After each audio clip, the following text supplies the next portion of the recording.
Rabbi Samson Rapheal Hirsch. So last week we examined two character traits, that of anav and gaiva, of humility and pride. Right? This week we move on to the quality in chapter 13 of taiva, covetousness. Thou shalt not covet. Right? So in Devarim, in Deuteronomy 18, it says, "Thou shalt not covet thy neighbor's house, nor his field, nor his manservant, nor his maidservant, nor his ox, nor his ass, nor anything that is his neighbor's." Taiva is the longing to make oneself the center of every expanding circle of possessions.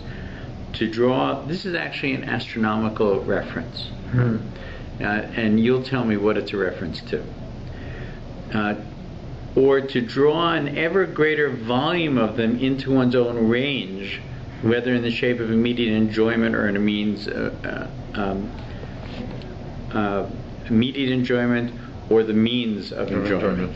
So what is it in the universe that orbits, but what is it actually that draws it in and it disappears? It's gravity. Gravity, but there's something that just draws something into itself and never lets anything out. Oh, a black hole. Black hole. Yeah. So taiva seems to me a little bit of a black hole. Black hole, right? Sure. Because why? It's never satisfied, right? Oh, I see what you mean. When you have a desire for something that belongs to another person. And it's a very important thing to understand that taiva is not a desire. Desire is a good thing, right? It's not a bad thing to have desire, right? But for me to see Shmuel's car, and because I see Shmuel's car, I say, I want that. Not that I would like to have my own BMW. Shmuel has a BMW. But that one means I think that God thinks Shmuel shouldn't have it, and should I have it, and that God got it wrong. And gave it to Shmuel. Right? So I'm doing a couple of things, right?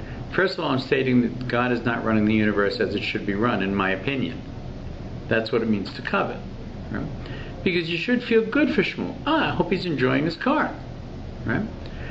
So covetousness has to do with how you relate to another person's possessions. Not necessarily how you relate to possessions in general, but to another's possessions. Right? A black hole is something that just keeps drawing things into itself, constantly, into itself, right? And nothing ever goes out, right? Not even light. Exactly. So taiva is the longing to make oneself the center of an ever-expanding circle of possessions, or to draw an ever greater volume of them into one's own range, whether in the shape of immediate enjoyment or the means of enjoyment. He'll explain. God has implanted this impulse to self-enlargement in every creature, and has given a share of it to man also, for whom the number of desirable possessions is increased by the category of mental enjoyments and advantages. He's saying, in fact, the more you have, both of intellect and of wealth, the more you desire. Right? That's what he's saying. So, but he's not condemning that necessarily. This impulse is necessary, for on it God has based the economy of his creation.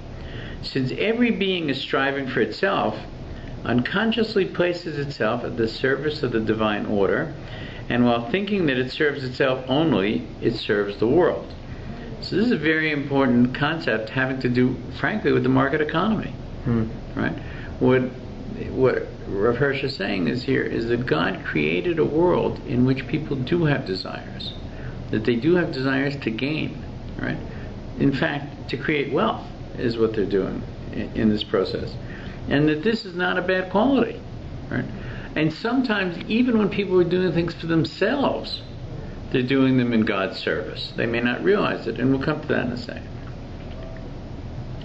It is necessary in man also, for so long as man is not aware of his mission to enter the circle of God's servants, or is not so keenly aware of it as to be stimulated to active efforts on its behalf, if he does not possess this impulse, he will remain quite inactive and will be the least useful of creatures.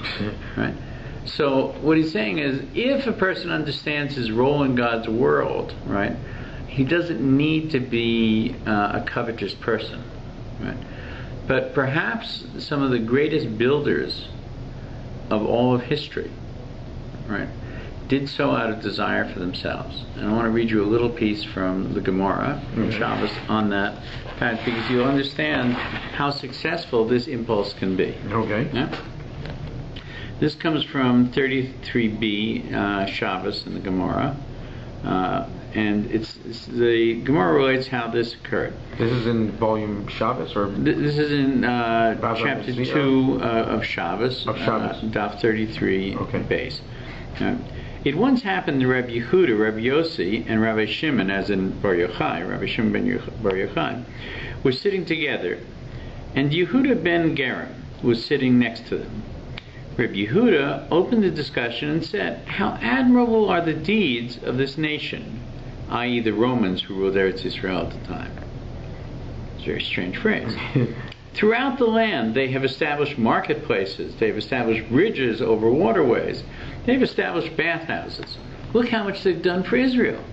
They made roads, they made markets, they made waterways, they made bathhouses." Upon hearing Rabbi Yehuda's praise of the Roman occupation, Rabbi Yossi remained silent. Rabbi Shimon bar Yochai, however, answered him and said, "Everything they establish only to serve their own needs. They established marketplaces in order to quarter harlots in them. They made bathhouses only in order to beautify their own bodies. And they built bridges in order to collect tolls from those who traverse them." So, and by the way, and for having said this, Shimon bar Yochai got into a lot of trouble with the Romans because we won't tell the whole story, but Yehuda ben Gerim witnessed the exchange between these Tanaim, and went and recounted the words to some of his associates, and eventually the reports got to the Romans, and Rabbi Shimon bar Yochai had to hide from the Romans, we know, in a cave for 12 years, was a result of this conversation. Oh my. So, but what Rabbi Shimon bar Yochai is saying is there was no merit in what they did. They did it entirely for themselves, for their own pleasures. Everything they did was for their own pleasures. Money for harlots, to charge for tolls, whatever their reasons, that was what they did it for. Right? But having said that, there were benefits to the Jews, to Israel, in having these things done. People used the roads, people could use the bathhouses, they had marketplaces, they used all things. Now let's look at another example. Interestingly enough, it's in just a few pages down from that.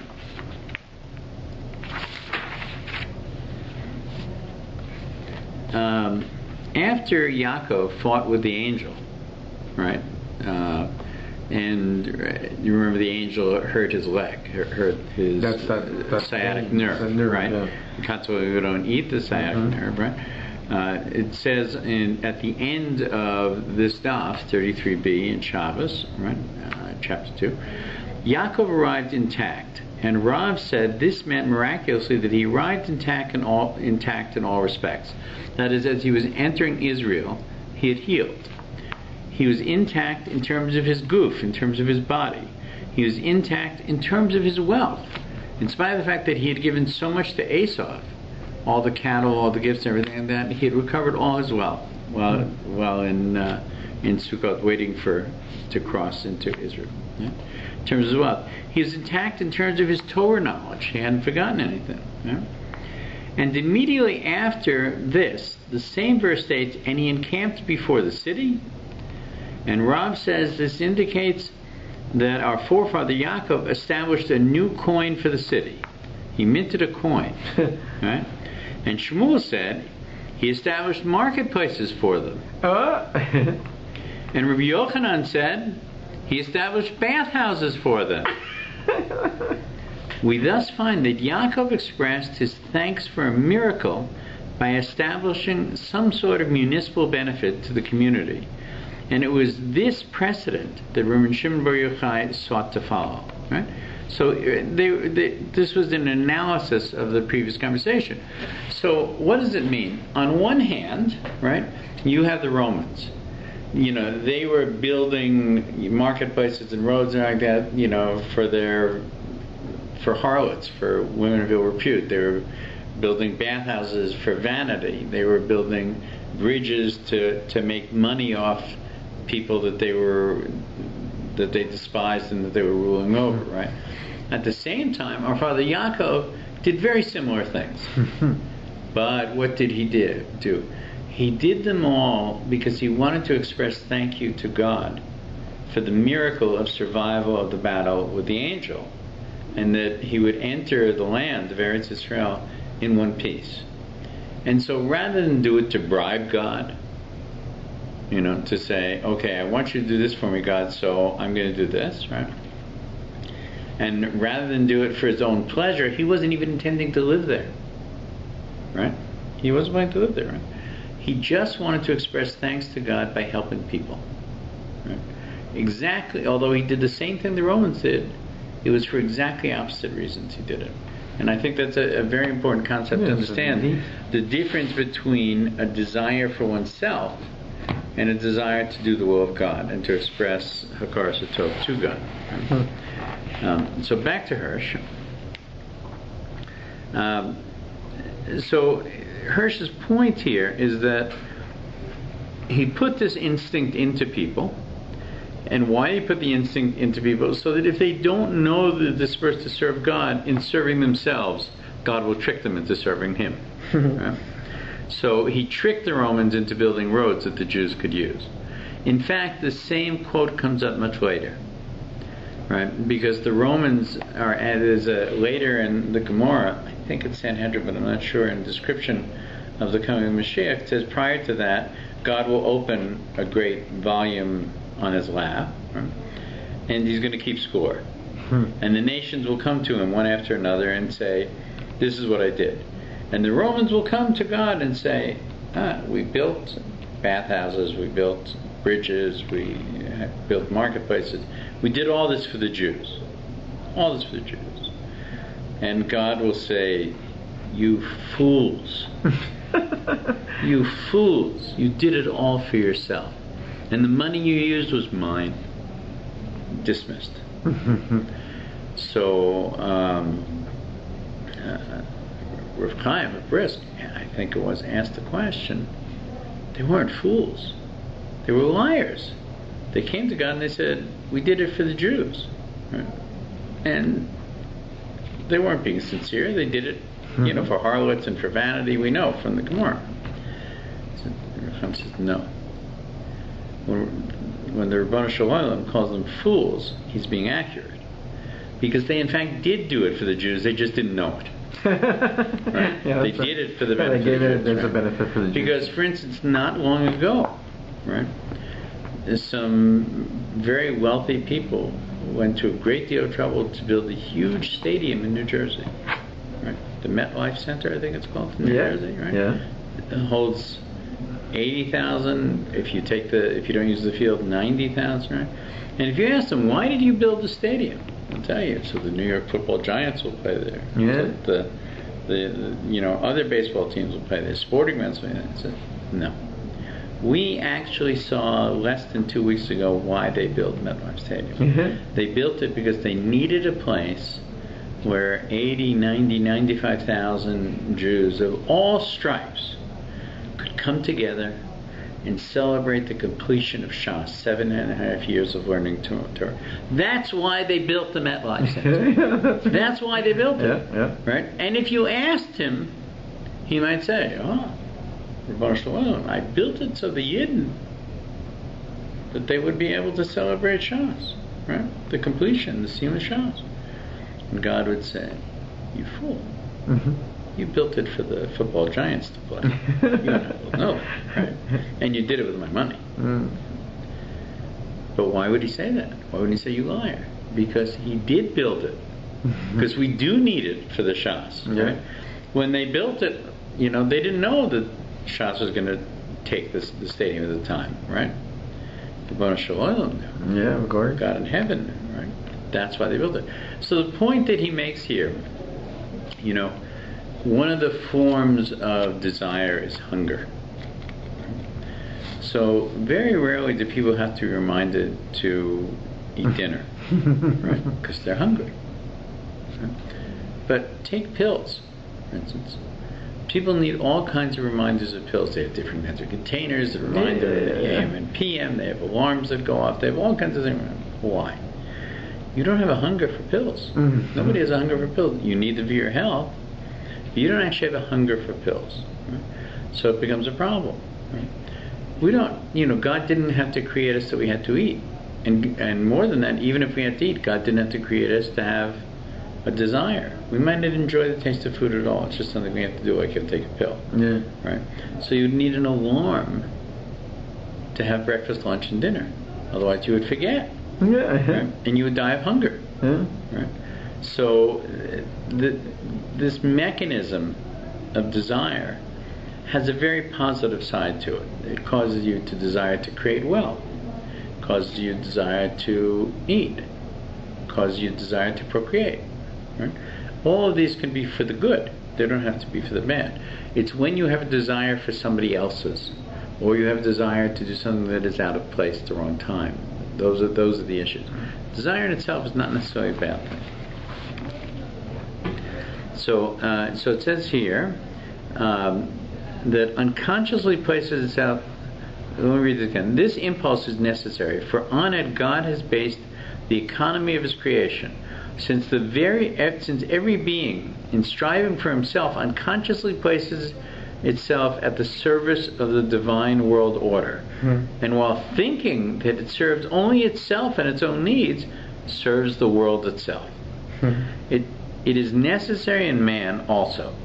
For so long as man is not aware of his mission to enter the circle of God's servants, or is not so keenly aware of it as to be stimulated to active efforts on its behalf, on the world's behalf, if he does not possess this impulse, this desire to serve himself, he will remain quite inactive and will be the least useful of creatures. There's no reason to get out of bed. Exactly. Right?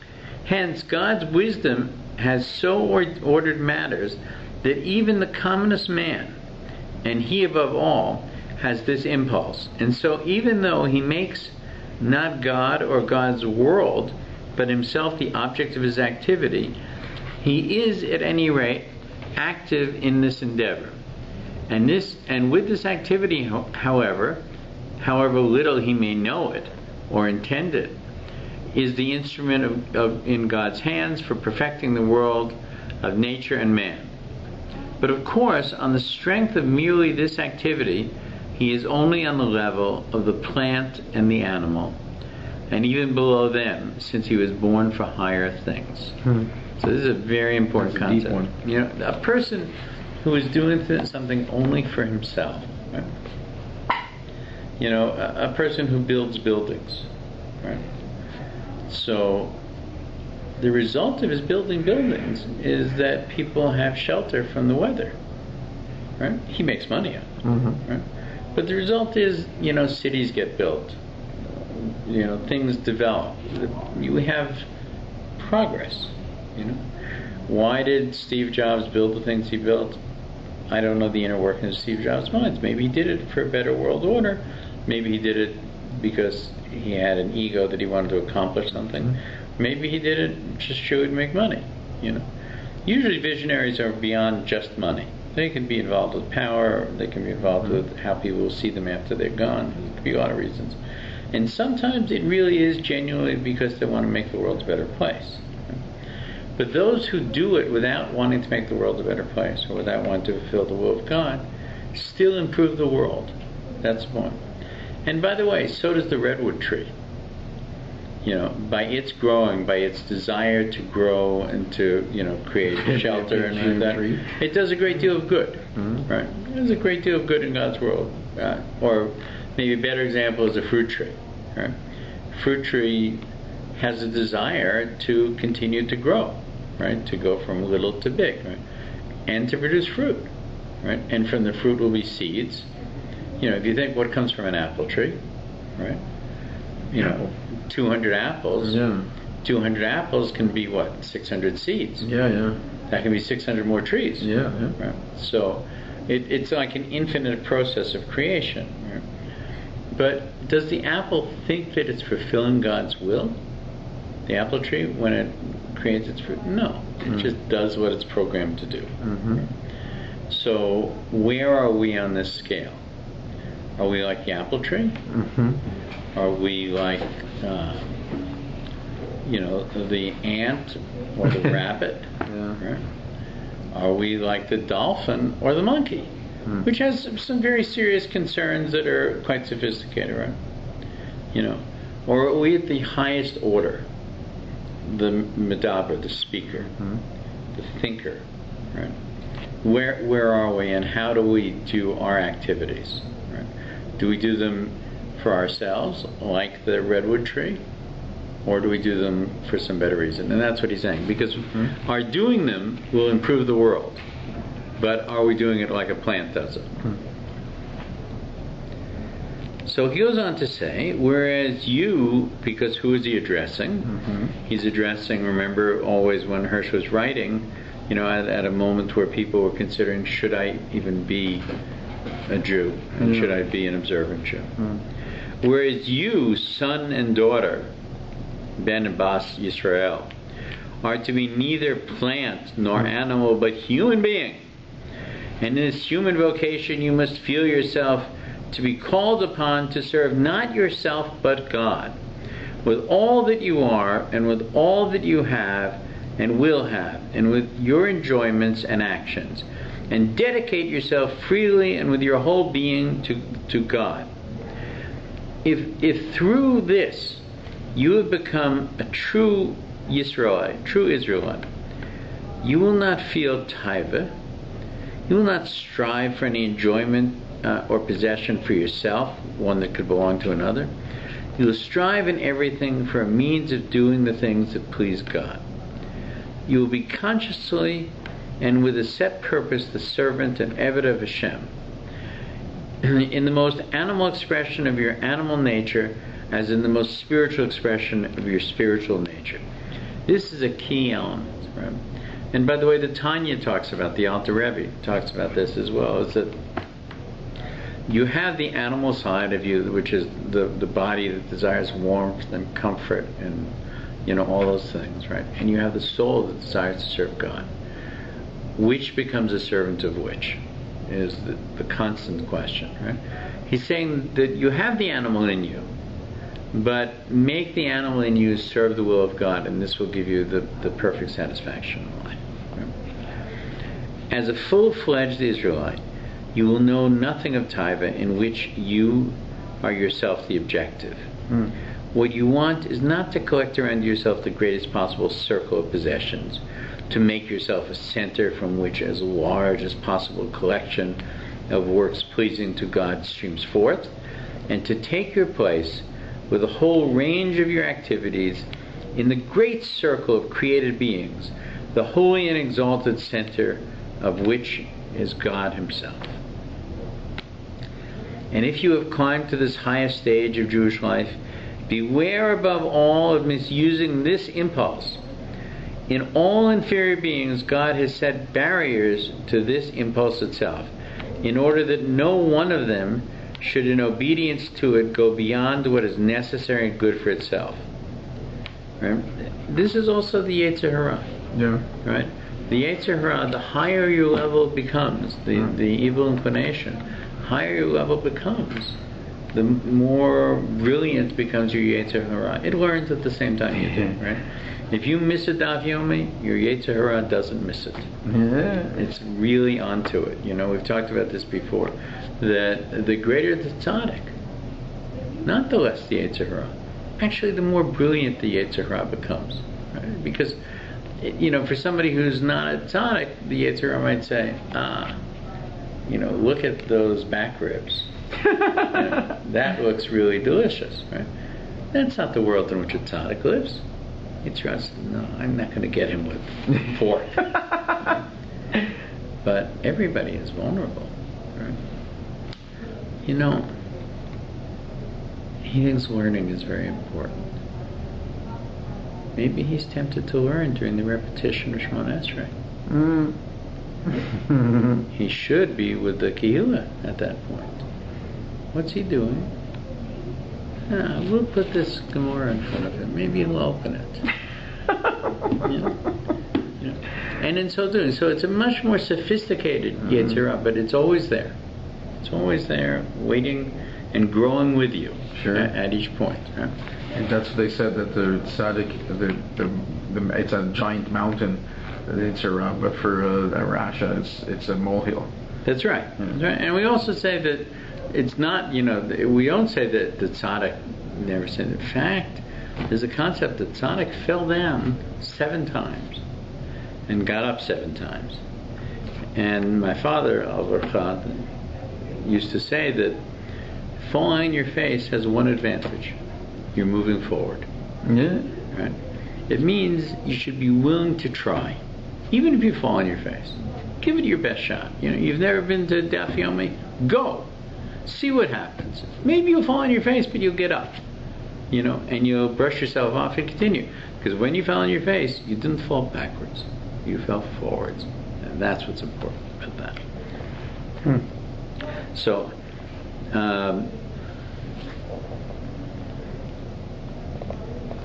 you will consciously and with a set purpose. No, we read. I think we read 101, right? Climb the highest stage of Jewish life. But if you have climbed to this highest stage of Jewish life, beware above all of misusing this impulse. In all inferior beings, God has set barriers to this impulse itself, in order that no one of them should, in obedience to it, go beyond what's necessary and good for himself. Their desires do not of themselves go further than this. And therefore, this impulse of itself is wholly beneficial. Not so with man. Right? So when an animal does something good for another animal, it's that's like pure goodness and very rare. Right? But not so with man. For just because man should of his own free will restrain his impulse with the help of God's law, and at the highest point completely transform it from service of self to the service of the world, according to the will of God. For that very reason, this impulse in him does not of its own accord restrain itself from the slightest degree. It is true that his immediate enjoyment is limited to the mutual ability of his body, to the immutability of his body. But as against this, he has invented for himself much artificial enjoyment. There is, for example, the striving for possessions, which provides enjoyment and is in itself unlimited, since it is not a momentary enjoyment in which the pleasure dies away in the moment of enjoyment, but what it promises and assures is indeed for the future, and therefore offers boundless enjoyment, like the future itself. Hence it comes about that for the man who does not set limits to his unrestrained impulse, the universe itself and eternity in the end becomes too small to satisfy his lustful yearnings. Wow. The whole universe not enough. And this is for a person who's doing good things. Yeah. Not for a bad person, right? Mm-hmm. Still, his desires can control him. Mm-hmm. Unspeakably frightful are the consequences of taiva, when it exceeds the bounds of necessary and good. Right? So again, he's reminding us that taiva, within boundaries, can be a good thing. Right? But beyond those boundaries, it destroys all happiness in life. It perverts all human actions. It tears up the charter of divinity in man. Because, by the way, what is the definition? One of the definitions of God, we understand. God doesn't know from taiva. Right? God doesn't look at a Mercedes and say, gee, I wish I had his Mercedes. Yeah. Right? Why? He doesn't need it. God invented all of it. God owns everything. And God receives nothing and gives everything. Yeah. Right? Remember the definition we said of God, right? Is God is the cause of all things and yet has no cause itself. Right? So there's nothing that created God, but God is responsible for the creation of all things. So by definition, God can't have taiva. So if we can serve God in a godly fashion, then by definition, taiva becomes removed from us, right? In a negative sense, taiva becomes removed. What you have has no value for you. Only what is not yet yours attracts you, and this too loses its value on being acquired. So the satisfaction is actually the desire of something you don't have. Mm-hmm. Once you get it, you put it away and you go on to, hey, look, he had a BMW, now he's got a Mercedes. Mm-hmm. I got the BMW, but he's got the Mercedes. I want the Mercedes now. There's a saying that says that often the desiring of an object is more pleasurable than owning an object. It doesn't sound logical, but it's often true. Right, and by the way, this is the very point here, is that how sad it is, how tragic it is when God gives us something and we don't take pleasure in it. Yeah. We stuck it in the back. We see this actually, I mean, we're adults, right? But we see this quality in children. Right? A child has a birthday party, and 20 people come to the birthday party. You know, his class comes to the birthday party, and he's 5 years old. Everybody brings a gift, right? Child wants to open every gift. Right? Now tell me, after he's opened the first 5, and now he's opening the 6th through 10th, what is the level of pleasure he gets from those 6? Right? And from the 10th to the 15th, and the 15th to the 20th. The truth of the matter is he's so overwhelmed that he has no memory of gift number 1 through 10 at that point, and no pleasure from gifts 1 through 10. So, you know, I know that in my home that my wife was very strong on saying, we'll do it gradually. You know, on the first day we might open 5 of his gifts. But a few days later, you know, so he gets to use them and pleasure from them and enjoys, you know, the energy that the giver gave in preparing it and giving it to him and wrapping it and all those things. He should have a pleasure in that, right? Then, you know, a few days later, maybe another gift or 2 more gifts, right? They're all his. He'll get them all eventually. But this way he'll actually take pleasure, not just in opening and tearing the paper apart, but in using it. Before he thinks, you know, otherwise all you do is think about the next thing, right? And this is the point, right? But we did the same thing with our son.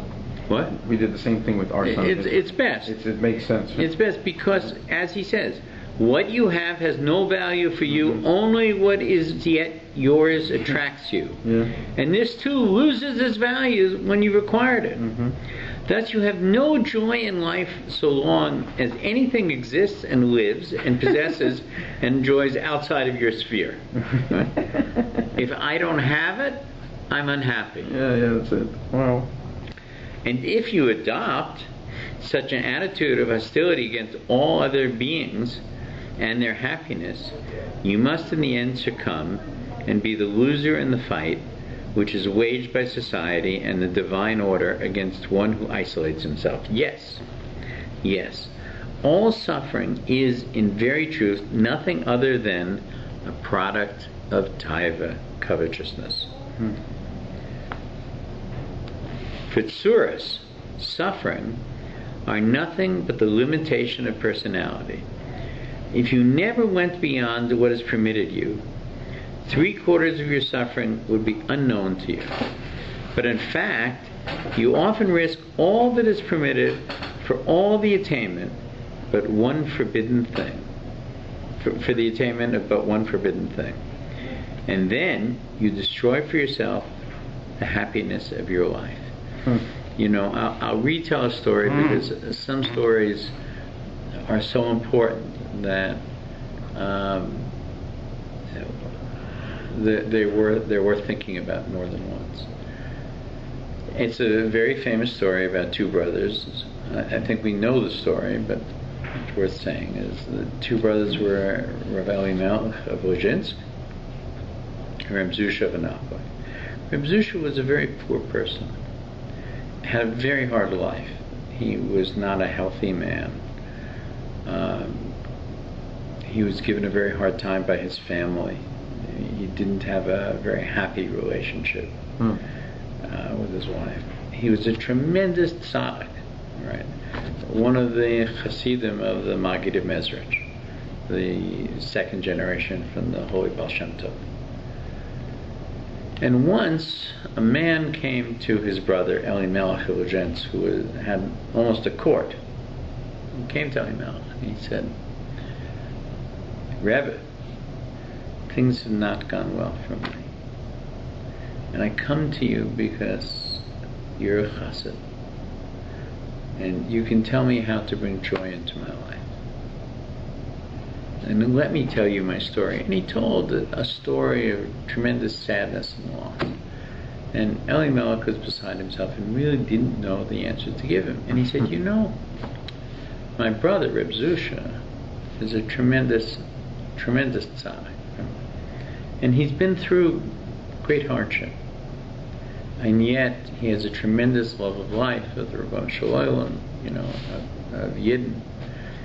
He has a very positive outlook. Right? Go and ask him. Go and ask him how to deal with all of your tzuras, all of your suffering. Maybe he can help you. So the man trundled off to the home of Reb Zusha in Mapleigh. He came to the end of the road into a very broken down house. There was a shambles. There was, people weren't dressed very well. There was screaming going on. And the man knocked on the door, and Reb Zusha came to the door, and he was kind of bent over, and he was, very drawn and thin. And he said, please come in, and he gave him a cup of thin tea. It's all he had. Right? He said, how can I help you? He said, your brother, Rabbi Elimelech. He sent me to talk to you. My holy brother, if there's anything I can do, please, ask me, and whatever I can do for you, I'd be happy to do for you. He said, let me tell you my story. He told the story of tremendous tzuras, but probably not as difficult a life as the man he was speaking to. And when he got done speaking, he sat silent, and Rabbi Elimelech said, so my brother is a very wise man. Why did he send you to me? And the man was having trouble. He said, because he said that you knew how to deal with tzuras, with hardship, with difficulty, with disappointment, with betrayal, with all of the tzuras in life.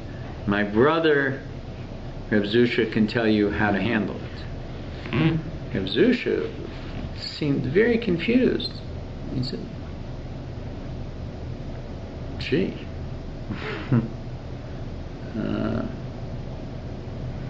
I guess if I had some tzuras, I would know how to handle it, but I really don't have very much expertise in this. I'm sorry, I can share with you a love of God, a pleasure in dancing, a pleasure in Yiddishkeit, Chassidus, right? This, we could maybe say L'chaim together, whatever. But tzuras, what do I know from tzuras? I don't know from tzuras. I feel very bad. I don't know if I can help you. And the truth of the matter is that Reb Elimelech was very wise, because the man understood immediately. Where is tzuras? Right? It's what Rav Hirsch says. 75% of tzuras comes from not having what you think you should have, not what the Rabbanu Shalom gave you. Right? Rav Zusha didn't have that problem. He thought, whatever it is that the Rabbanu Shalom gave me, it's good. And I will take pleasure in it. And there are many stories that represent this in the life of Rav Zusha. But this is the point that's being made here, is that you can have no joy with taiva, and without taiva, you'll have very, very little tzuras. That's what he's saying. Yeah? But above all, for how would the destruction of happiness be possible otherwise? It destroys all activity worthy of man, and produces only sin and crime. At the moment in which you give yourself up wholly to taiva, for any object or any enjoyment, at that moment you declare war on all things around you, on God and on His law. For dominated by taiva, you stop at nothing, which is within your range of your powers. And when you reach that limit, you lie fuming at the barrier which still lies across your path between you and the object of your desire.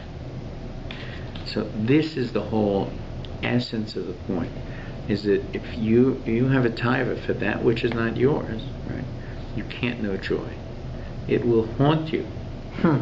We see this in criminals, we see this in people, and I'm sure we're going to come to it very soon, but who is wealthy? What does Pirkei Avos tell us? The definition. What's the definition of a wealthy man? Do you know what it is? Do you remember what it is? Yeah, a happy person. It's a person who has pleasure in his possessions, what he has. Yeah, what he has. Right? A person who has pleasure in what he has. Not in pleasure, not envy of what somebody else has. This defines a wealthy man. So the Gemara doesn't say a wealthy man is a person who has a lot of hotels in Monopoly.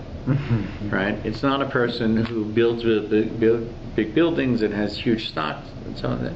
It's not who it is. Right? That person may feel impoverished.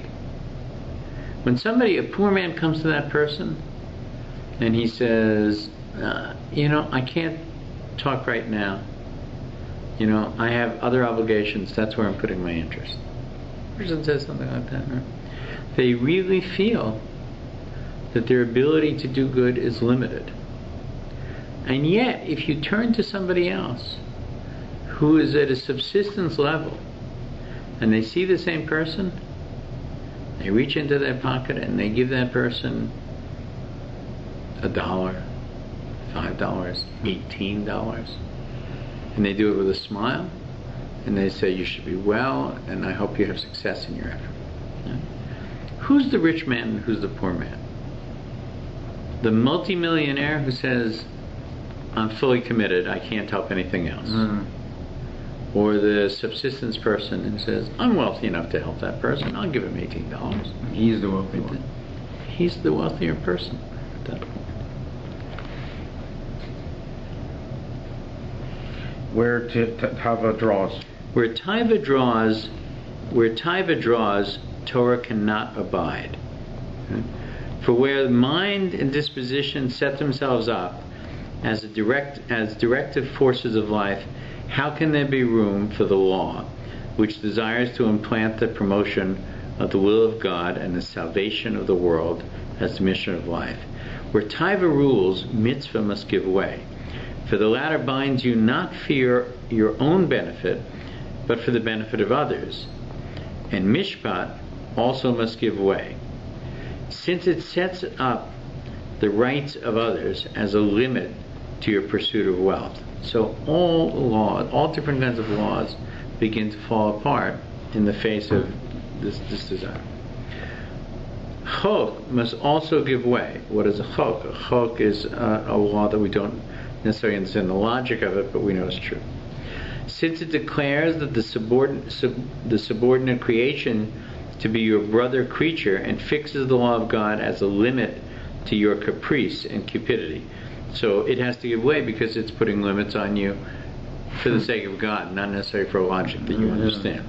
And what about edus? Edus is our testimonies of history. Like an edus is Pesach, to remind us, of leaving Egypt.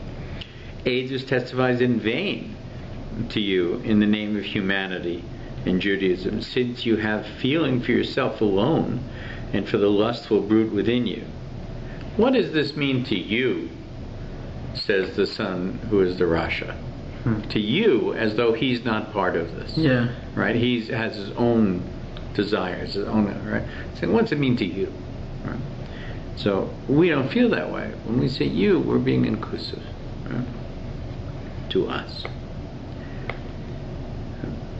Nor can avoda, God's service, make you virtuous, since you come before God only with your unrestrained desires and you crawl before him or feel resentful against him according to whether he furthers you or hinders you. Right? So you're groveling and begging and giving to God because he's giving you what you want. Or you're angry with him because I wanted it and you didn't give it to me. Right? You know, there's an idea that people sometimes say, my prayers weren't answered. My prayers weren't answered. I prayed for, you know, a better watch. Right? And I never got it. I looked at it, I saw it, I really wanted it, I really prayed for it, but I didn't get an answer to my prayers. That's wrong. You did get an answer to your prayers. The answer was no. Yeah. It's not that God doesn't hear your prayers. God hears your prayers, and what God's interest is not to give you what you want, but what you need. It's a very important concept to have. Is that you should pray that God will fulfill what your needs are as He understands them. And hopefully that you will understand it to be good. Right? We often say about, you know, Hasidim especially will say that it should be a good and a sweet here. Why do they say good and sweet? One or the other, or it's repetitious. No.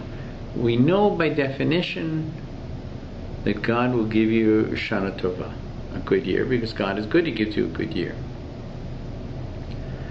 But sometimes the things that are good for us don't feel so good. Right? You know, a person who, heaven forbid, loses his job, he doesn't think it's good. Right? But maybe he lost the job so his next career will be better. You know, we can't tell these things. So we ask God, right, make my life good and sweet. I know it'll be good. Let it be sweet so I recognize the goodness of it. Very good.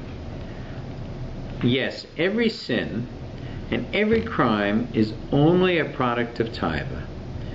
For one and all, they are nothing but a scorning of the divine law for the satisfaction of one's own desires. This is what we said at the beginning.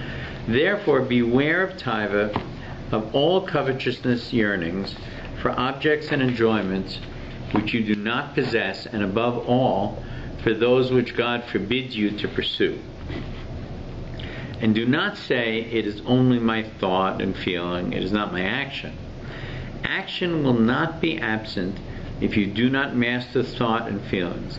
And before you are aware of your uncontrolled desire, before you are aware of it, your uncontrolled desire has robbed you of all your HOREB ornaments, those things which came from Sinai, which conferred on you the dignity of man and the Israelite, and you are left naked, a naked, lustful, ravenous beast. Your humanity is removed. Right? Especially the special humanity that was given at Sinai. Right?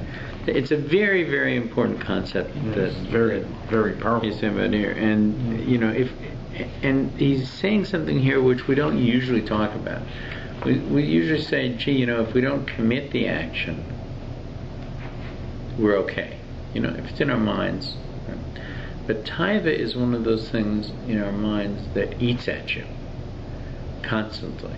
Every time you see his BMW, I don't know why I'm talking about BMWs. I have, probably because it's something I don't have a desire for, but some people do, right? That, you know, every time you see the person's object, it actually causes you pain, right? This is the definition of taiva. It never goes away, right?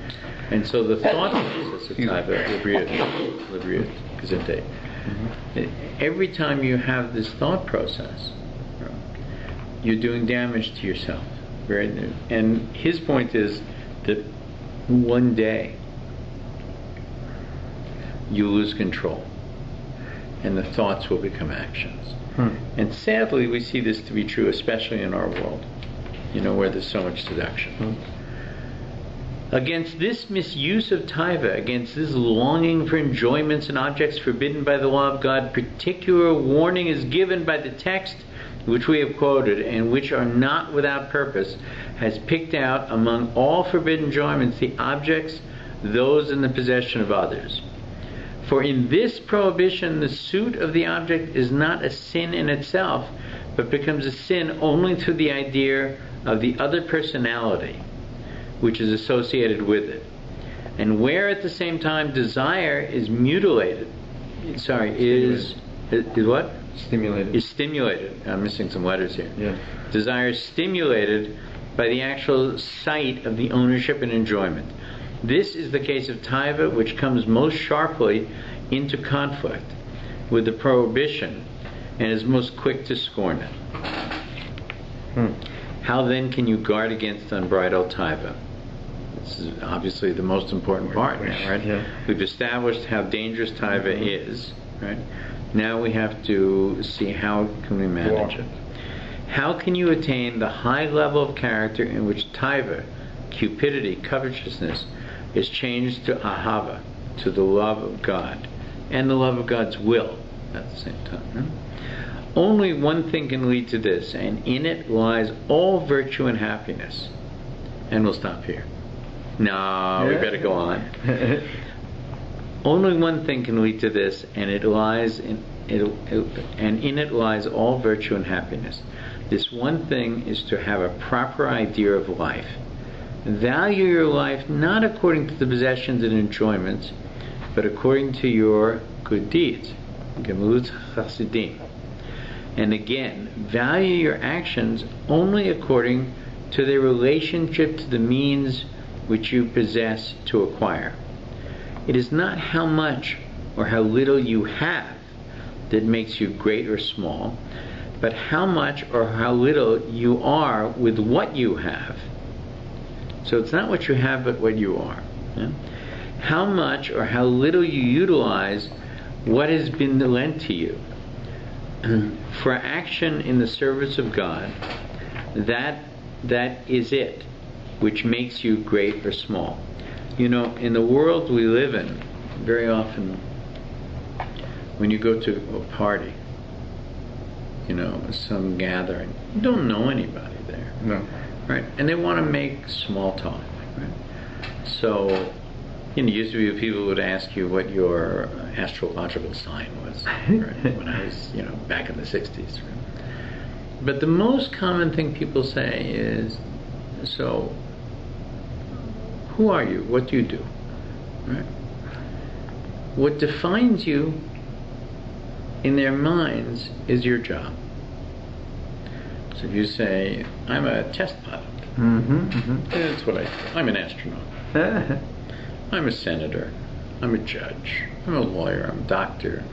I'm a brain surgeon. Right? I'm a street cleaner. I'm a window washer. I'm a domestic servant. And then there is often the lowest of all positions. I'm a housewife. So why do those all have different grades? Because they have different income attached to them. In some cases they have different intellect attached to them. But then none of them are correct answers. That's not who the person is. The person is not a street cleaner and he's not a test pilot. That's what they do for a living. That's their profession. And heaven forbid tomorrow when they lose their job, they're not an astronaut anymore. They're an unemployed person.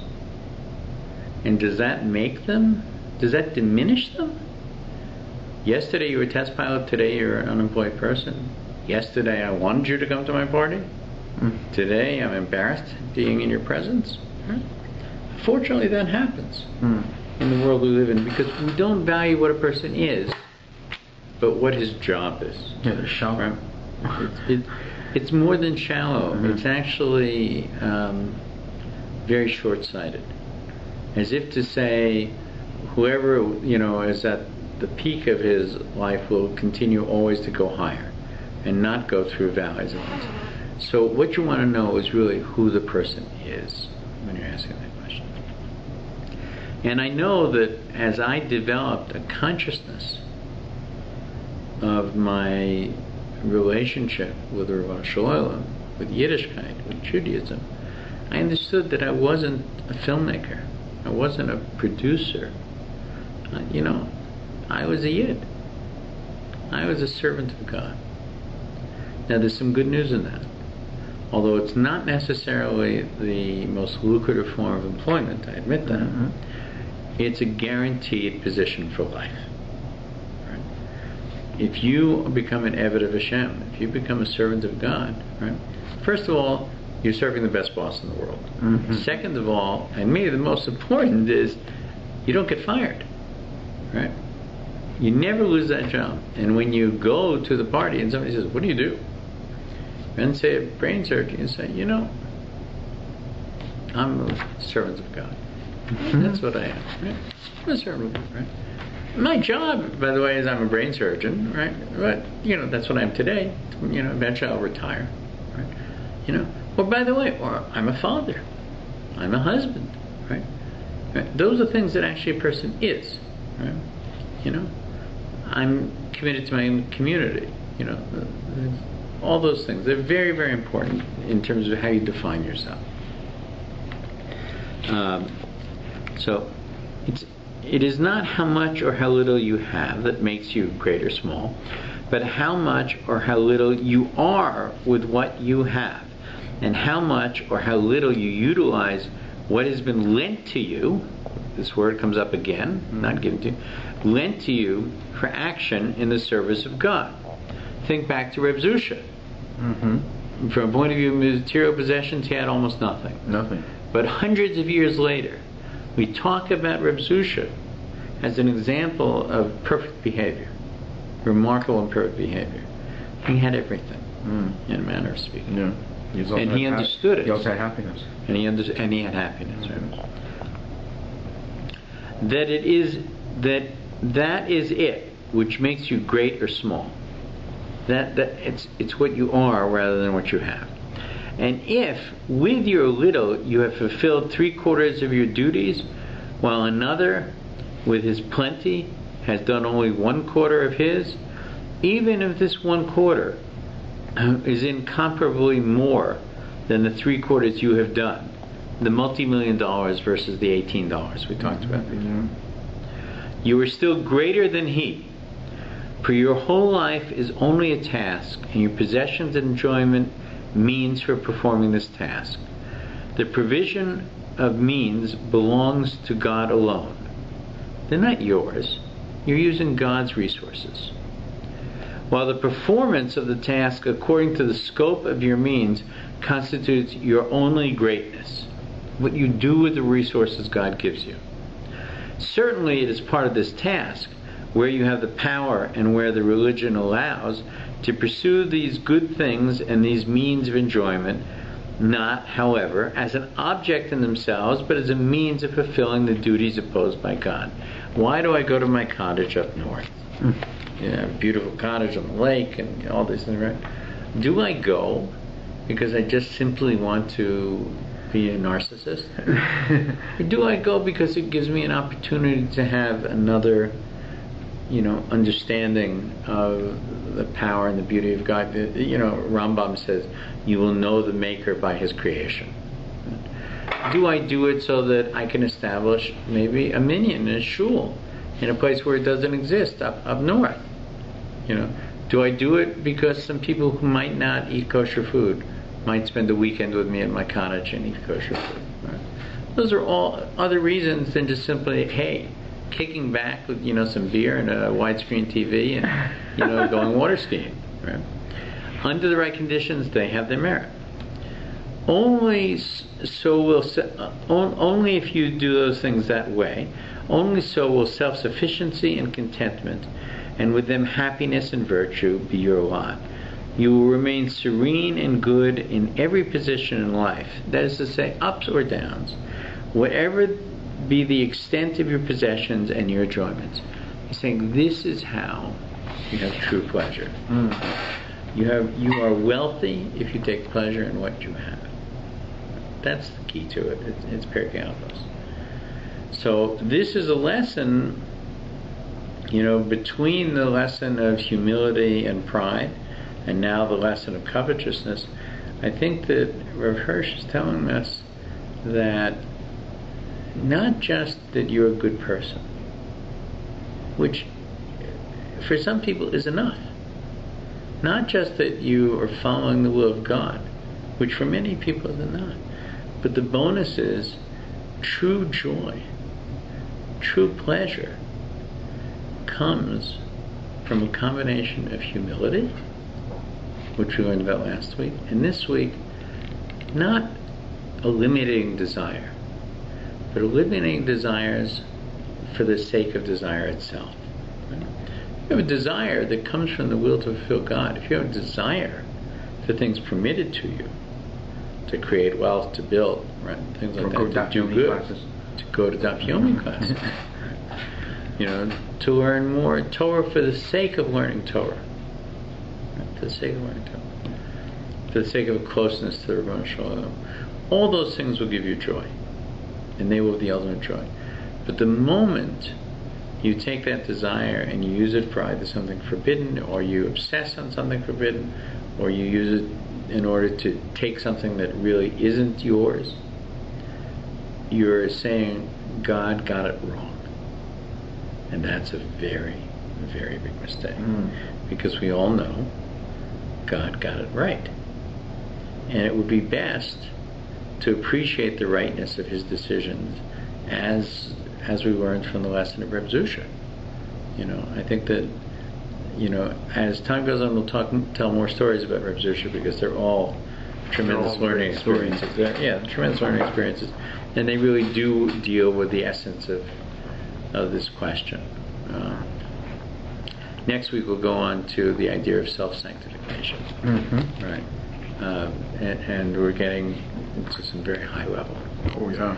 So hopefully we'll not only learn these things, but we will instill these character traits in us, and from instilling them we will be filled with a joy to do the will of God and the satisfaction that God gives us, and we'll be in a condition to recognize the coming of Mashiach. It should be soon in our day. Amen. From HOREB. Amen.